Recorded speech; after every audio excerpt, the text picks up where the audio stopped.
നമസ്കാരം. Media vision വാർത്തകളിലേക്ക് സ്വാഗതം. കായണ്ണ ഗ്രാമപഞ്ചായത്ത് ജനകീയ ആരോഗ്യ കേന്ദ്രം നാടിന് സമർപ്പിച്ചു. പട്ടികജാതി പട്ടികവർഗ പിന്നോക്ക ക്ഷേമ വകുപ്പ് മന്ത്രി OR കേളു ഉദ്ഘാടനം ചെയ്തു. 57.5 ലക്ഷം രൂപ ചെലവഴിച്ച് നിർമ്മിച്ച കായണ്ണ ജനകീയ ആരോഗ്യ കേന്ദ്രം നാടിന് സമർപ്പിച്ചു.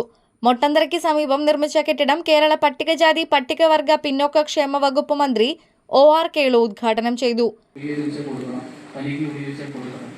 പ്രാഥമികമായിട്ടുള്ള നടപടി സ്വീകരിക്കുന്ന ഒരു ഏറ്റവും താഴെത്തട്ടിലുള്ള ആരോഗ്യ കേന്ദ്രമാണ് സബ്സെൻ എന്ന് പറയുന്നത്. അതിൻ്റെ മുകളിൽ ഒരു സംരംഭം ഇവിടെ പിടിച്ചിട്ട് നിൽക്കാത്തത്, അങ്ങനെ ഇവിടെ പിടിച്ചിട്ട് നിൽക്കാത്തത് എങ്ങോട്ട് പോകും? PHCയിലേക്ക് പോകും. അവിടെ ചെല്ലുമ്പോഴാണ് ഇഞ്ചക്ഷനും ഇല്ലേ മുറിവ് വെച്ച് കെട്ടലും മറ്റു കാര്യങ്ങളൊക്കെ അവിടെയാണ് നടക്കുക. അപ്പോൾ അവിടെ പ്രതിരോധ നടപടി സ്വാഭാവികമായിട്ട് സ്വീകരിക്കും. അതാണ് രണ്ടാമത്തെ സെന്റർ എന്ന് പറയുന്നത്. ഒരു പഞ്ചായത്തിൽ 1, ചിലപ്പോൾ 2 കാണും. അതിൻ്റെ മുകളിലുള്ളതാണ് എന്തെന്ന് CHC അല്ലേ, ബ്ലോക്ക് തലത്തിലൊരു ആരോഗ്യ CHC.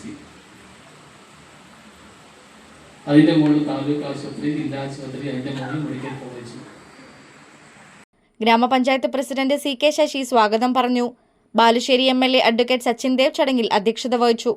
ഗ്രാമപഞ്ചായത്ത് വൈസ് പ്രസിഡന്റ് PT ഷീബ, ക്ഷേമകാര്യ standing committee chairperson Binsha, ward member Jayaprakash Kayanna, PK Shiju, AM Ramachandran, C Prakashan, Rajan Koroth, CP Balakrishnan, NP Gopi, Rajagopalan Kavilssery, Babu Kuthirottu തുടങ്ങിയവർ ആശംസകൾ അർപ്പിച്ച് സംസാരിച്ചു. Medical officer doctor Jasmine K ചടങ്ങിന് നന്ദി പറഞ്ഞു.